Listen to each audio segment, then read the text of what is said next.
Hello, everybody, and welcome back to the Psychic in the City podcast.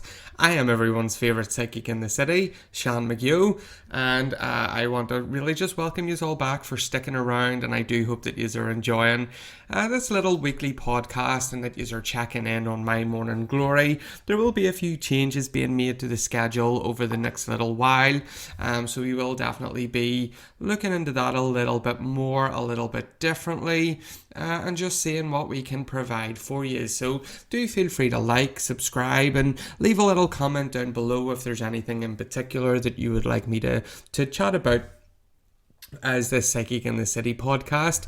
It's not strictly about psychic and mediumship work. It's about all different types of things that can help us just better our lives.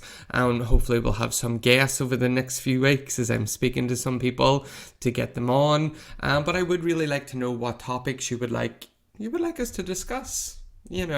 As much as you want them, I will try my best to get people on to talk about various different things. But for those that don't know me or don't know what I'm all about, I am an international psychic medium, and I am the author of the best-selling book Tarot for Modern Times.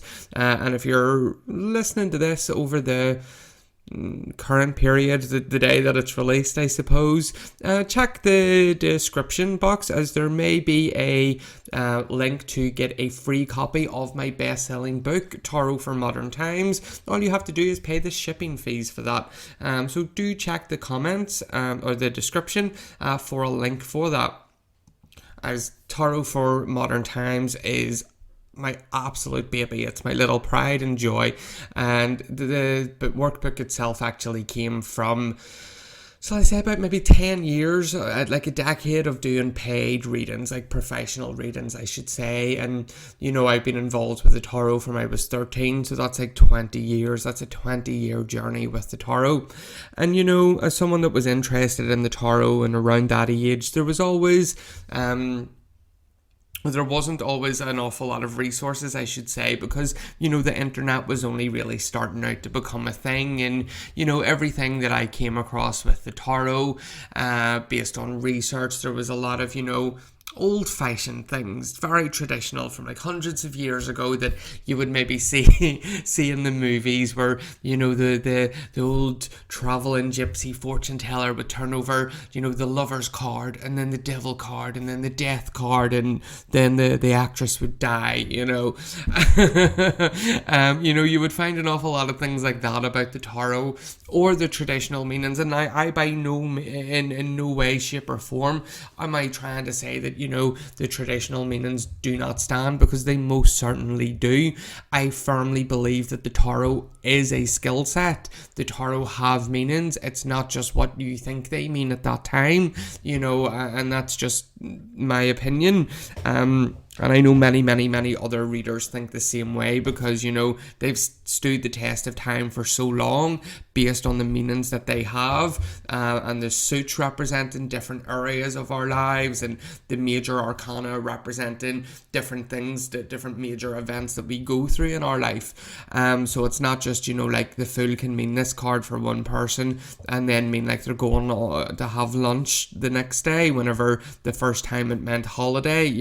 Two silly examples, but just so you can see that the very difference that I'm talking about, where I do believe that those traditional meanings, yes, they still stand true, but also it's a very different world that we live in today. It's like 2021, it's the 21st century, and not everything was the way that life was years ago. Let's take the cups, for example. The 10 of cups is like our happy home life, our marriage. That's usually what that card means. But nowadays, people don't always get married. They just live together. And there doesn't really seem to be the cards that would represent that with the traditional meanings. Or, there's things like social media, dating apps. And over my years of doing readings, I would see cards fall out, the same cards, and I would get, yes, the traditional meanings, but also I would feel time and time again with the same card that, oh, this means there's going to be email communication, or this means like, oh, you've met this person on a dating app, And my clients would be like, yes, that's correct. Or they would let me know, oh, you're right, I did get that email about that job. Or no, it was a phone call that I got this communication. So I would have begun to document these things, going, right, okay, so I'm seeing this card and I know that anytime this falls up, it, means what it means. But there's also times that it means social media, or there's times that it means email communication. And they're just some silly examples that I'm given. So I would have documented these things for years and years and years, and then about 3 years ago, I tried to condense it all, because anyone that knows me knows my house is coming down with notebooks. Well, it was up until I wrote the book, Tarot for Modern Times. So it was this year that I thought, right, that's it, let's get it done. Everything just worked well for me, and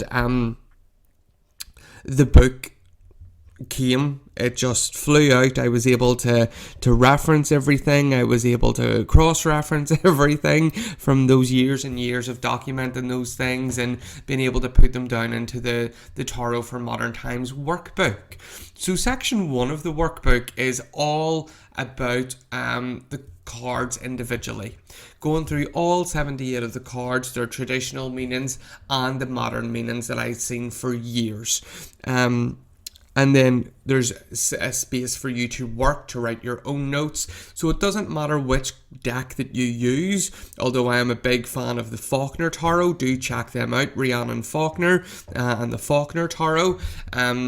But there's also space for you to work through the book. So say you're using like the Rider-Waite, for example, and you can look at your card and see the meanings that I give in the book, because there's no images of tarot cards. This is a workbook. So you look at your card and you go, right, there's the meanings there, and then you look at your card and go, this is where I see what he's saying here. And then there's space for you to make your notes. So this is supposed to be loved. It's supposed to be a workbook. You're supposed to go on a journey with this book. And also, beyond that, as someone that has been teaching the tarot for what feels like a lifetime, and I know a lot of the common problems that people have when they're learning the tarot is card combinations. What happens when two different suits fall out together, or what happens when a people card, a person card, falls out, and it really throws things all about.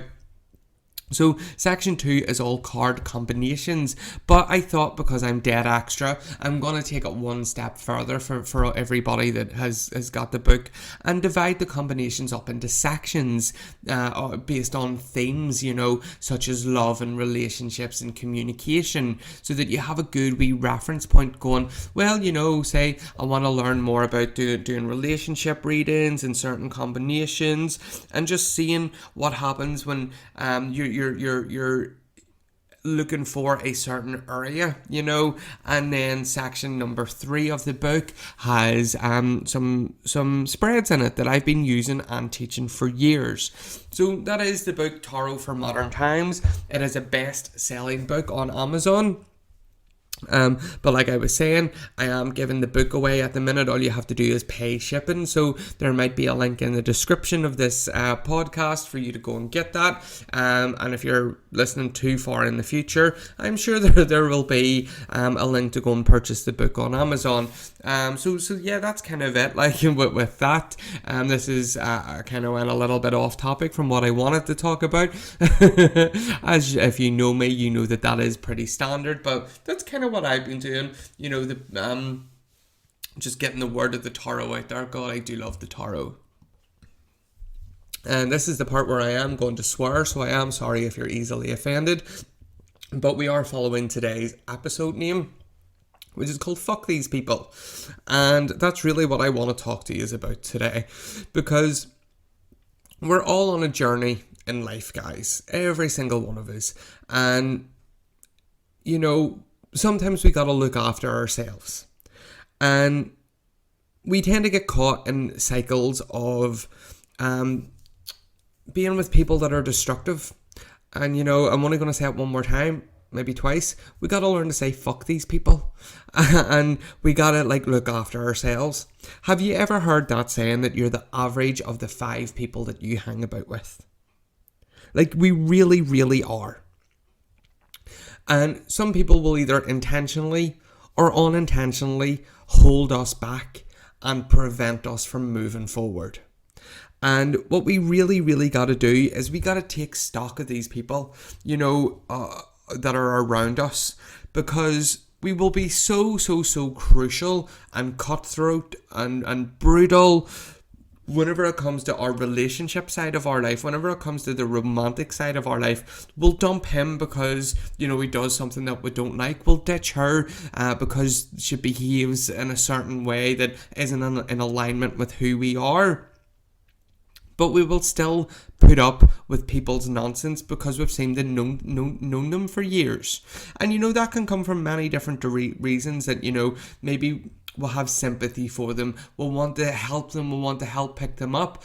But what is the good in the both of us drowning? In the both of yous drowning? If your friend is on a self-destructive path and they're only holding you back and they're like a weight around your neck, so that both of you are going to sink and drown, that is not good for you or for them. So sometimes you just got to go, do you know what? No, this isn't working for me anymore. I've tried, and the only way now that I can show you that there's a way out of where you are is by being a fuller expression of myself and by succeeding and achieving my goals. Absolutely. Because it takes a lot of energy to reach your goals. It takes so much physical energy, mental energy, spiritual energy, emotional energy to achieve your goals. And all it takes is one negative energy drainer that can ruin your whole entire life if you let them. So we really gotta do take stock of that. And do you know that one of those sayings is, show me your friends and I'll show you your future? Absolutely. And we gotta not say we had to stop talking to people, but we gotta maybe start surrounding ourselves and by adding that one new winner into our circle and cutting a person that's holding you back, that is someone that maybe behaves in ways that the person that wants to achieve your goals, are they going to do those types of things, or do they want to be with a winner? And I also want to ask you that are you, let's put it this way, are you the most smartest person in your friend group? And I hate to say, I don't mean to say your friends are dumb or silly or anything, but are you the smartest person? Are you the most successful person? Are you the most driven person? Are you the one that, everybody comes to looking for help and advice, or even money for that matter? Because if you are that person, then there is no growth and expansion for you. And again, what's the title of this? Not those people, So if you are that person out of your friends group, then you do need to begin to connect with people that intimidate you, people that scare the life clean out of you, people that make you want to grow, people that will make you think whenever you're having conversations.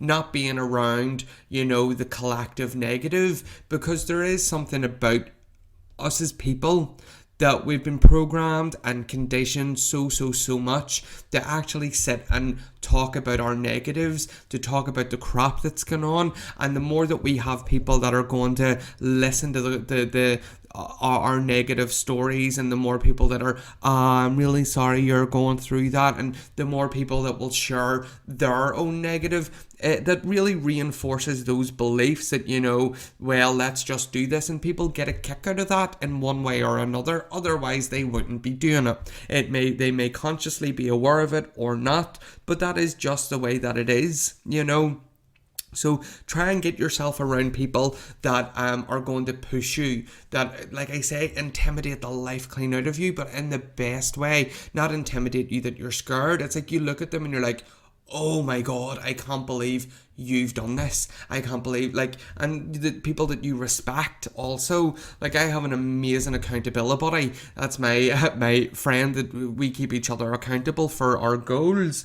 And it's like we push each other. We strive for the best that we can possibly do on our daily and our weekly basis. And this is like the more successful type of person that I've brought into my life. And it's the conversations that I have with her. And like I know many more people now over the past couple of years that are more entrepreneur mindset and more business and goal achievers. But you know, having that person that I speak to on a daily basis about what we're doing, what I'm doing, what are you doing, and it's not the negative that comes, it's the support. That is so important, because I'm sure you all have those friends or even those family members or maybe even a partner that, you know, you've came to with an idea and it's been shot down. You know, why would you even go to a person that isn't demonstrating success in any way, shape or form to ask for advice? Would you go to someone who is in a awful marriage and ask them for relationship advice? Would you go to someone that has the worst eating habits and doesn't work out, doesn't take vitamins or eat good food, and would you ask them for diet and workout advice? Absolutely not. You would go to someone, you would go to a personal trainer, you would go to someone that is a nutritionist, you know, and you would ask them for advice because they're already demonstrating that they understand success in that area. And this is exactly the same for wanting to achieve your goals. Now, my accountability buddy is not into metaphysics, very much into the mindset, but not into like the mediumship and the psychic. In fact, I think she might be religious, to be totally honest. But you know, whenever it comes to me going, oh, I'm going to do this and I'm going to do that, she's straight in and like, I can't wait until this is done. What date are you going to have this bit done for me? You know, let me check you when you've got that bit done. And I do the same. So I have people that are uplifting me, people that are going, yeah, I am so excited about this and I need you guys to have this as well. Those type of people in your lives, because you gotta have those people that raise you up, because it, like I said, it takes so much energy to achieve your goals, to be driven, to be successful. And you know, we gotta take stock sometimes, and we gotta take a good honest look at those people in our lives. And one of the difficult exercises that I had to do that was a real eye-opener for me, but I am so glad that I've done it, because the difference in my life, and this isn't me going, oh my goodness, I'm brilliant, this is me going like, oh my god, we can all do this, I made a list of people that I speak to on a regular basis, family and friends. And the one question that I asked myself, and I wrote the answer down for each of these people, was who am I becoming because of our relationship? So whether this be friends or family members. And, you know, some of the things I really didn't like who I was becoming. And they weren't in alignment with who I wanted to become. So fuck those people. You know, and people might go, oh, well, that's awful. And no, it's not. There is nothing wrong with any one of us wanting to be better people. There is nothing wrong with us with wanting to provide more for ourselves and our family and to live a good life. And see, if anyone tells you that it's selfish in doing that and you should stay small and you should let people weigh you down, there's a problem with them, not you. So I do want to say to you, is like, very much so, make that list and ask yourselves, who am I becoming because of this? And you know what? There is some ways that you can actually spot if you have a good friend or not. And one of the reason number A, shall I say, that you can know that you have a good friend is you can tell them bad news and they will listen. And they won't tell you how silly you are. And they won't proceed to tell you how something worse happened to them. So if you have someone that you know that you can turn to and you can tell bad news to, and they will listen, they're a good friend.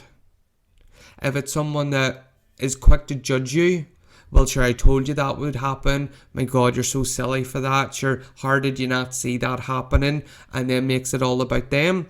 That is not a good friend. Cut that person. And actually, more surprisingly, or a little bit more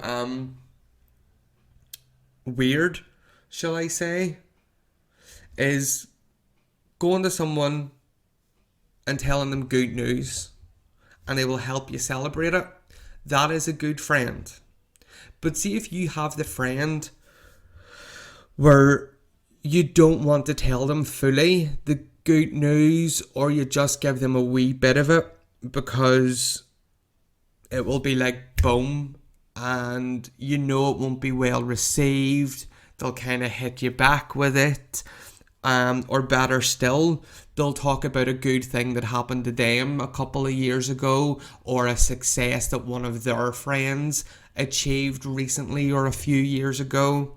That person is not your friend. And you should know that anyway, because you're kind of going to yourself, well, I kind of know what way this conversation's going to go. I'm going to tell them I've done this, and sure, I'll maybe not be able to finish what I'm going to say. So you kind of tell it half-heartedly, and you don't have that celebration with them. You know, friend, family, foe, really. They're very much not a person that should be in your company, because they're not pushing and they're not helping you grow. And not everybody has to help you grow, but it's about recognizing the people that, you know, are going to help celebrate your wins and celebrate your successes. And they're very much the people that we're going to keep in our lives and start looking for. Because let the negative Nancys and the mood hoovers all be friends with one another, and that's absolutely fine. Everybody is on their own journey at the end of the day. But ask yourself, who am I becoming because of my relationship with this person? And if it's not in your highest good, and if it's not in alignment with what you want, then bye. That is just the way that it goes. So I hope you guys have enjoyed today's little episode of the Psychic in the City podcast. Feel free to check out the description for links to my website, different training programs that I'm getting up to, and you can follow me on social media. So have a fantastic day, and I will check in again with you next week. So until then, have a good one. Bye bye.